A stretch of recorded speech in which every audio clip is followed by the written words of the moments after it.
Welcome to Mayura creations. Friends, இன்றைக்கி நம்ம கீரை வகைகளில் இந்த வெயிலுக்கு ரொம்ப நல்லா வரக்கூடிய கீரை பருப்பு கீரை. இந்த கீரை வந்து எவ்வளோ சூப்பராக வந்திருக்குதுன்னு பாருங்கள். இப்போ நான் வந்து ஒரு 24க்கு 24 பேக்கில் ஃபுல்லாக மண் கலவை ஃபில் பண்ணி வச்சுருக்கேன். இதில் வந்து நான் கொழுமிச்சை வச்சுருக்கேன். கொழுமிச்சை ஆல்ரெடி ஒரு 4 காய் நான் பறிச்சிட்டேன். இப்போ வந்து பாருங்கள், இதில் வந்து மறுபடியும் காய் வைக்கிறக்க ஆரம்பிச்சிருக்குது. குட்டியாக பூ பூத்தது எல்லாமே மறுபடியும் காய் வைக்கிறக்க ஆரம்பிச்சிருக்கு. இது உள்ளே வந்து நம்ம பருப்பு கீரை போட்டிருந்தோம். பருப்பு கீரை நல்லா ஹெவியாக வளர்ந்துருச்சு. இது பாருங்கள் எவ்வளோ பெரிய ஸ்டெம்மு அப்படின்னு. இதில் வந்து ஒரு 4-5 தடவைக்கு ஹார்வெஸ்ட் பண்ணிட்டேன்.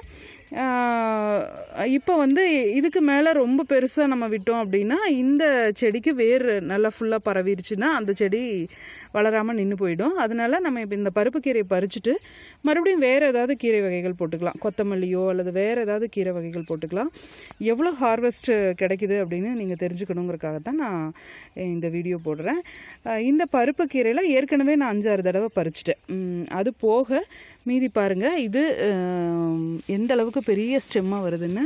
இதில் வந்து நான் பெருசாக ஒன்றும் பயிரூக்கிகள்லாம் கொடுக்கல. மண்கலவை போடும்போது நம்ம எப்பயும் போடுற மாதிரி போட்டதோட சரி. இந்த ஸ்டெம்மையே நம்ம எடுத்து திரும்பவும் நட்டு வச்சோம்னா கூட வந்துடும். திரும்பவும் நம்ம விதை போடணும் அப்படிங்கிற அவசியம்லாம் இல்லை. இது ஒரு பேக்கில் மட்டும் கீரைக்குன்னு ஒதுக்கின பேக்காக இருந்தால் நம்ம ஒன்றும் பிரச்சனை இல்லை, அப்படியே விட்டுடலாம். இதில் நான் வேறு மரம் வச்சுருக்கிறதுனால இப்போ இந்த கீரை எல்லாத்தையும் எடுக்கிறேன். இதில் எவ்வளோ ஹார்வெஸ்ட் பண்ணுறோம் அப்படின்னு பாருங்கள். இப்போ அதாவது வெயிலில் கீரை போடணும் அப்படின்னு நினைக்கிறவங்க இந்த பருப்பு கீரை போடலாம். உங்களுக்கு ரொம்ப நல்ல ரிசல்ட் கொடுக்குது. அதோட ரொம்ப சத்தும் கூட. இதெல்லாம் நம்ம வந்து கடைகளில் அதிகம் கிடைக்காத கீரைகள்னு சொல்லலாம். மார்க்கெட்லேயுமே ரொம்ப அதிகமாக நமக்கு கிடைக்கிறதில்ல. எங்காவது ஒரு பக்கம்தான் ரேராக கிடைக்குது. இது போட்டிங்கன்னா ஒரு 10-15 ஹார்வெஸ்ட் வரைக்கும் நீங்கள் வந்து அப்படியே யூஸ் பண்ணிக்கலாம்.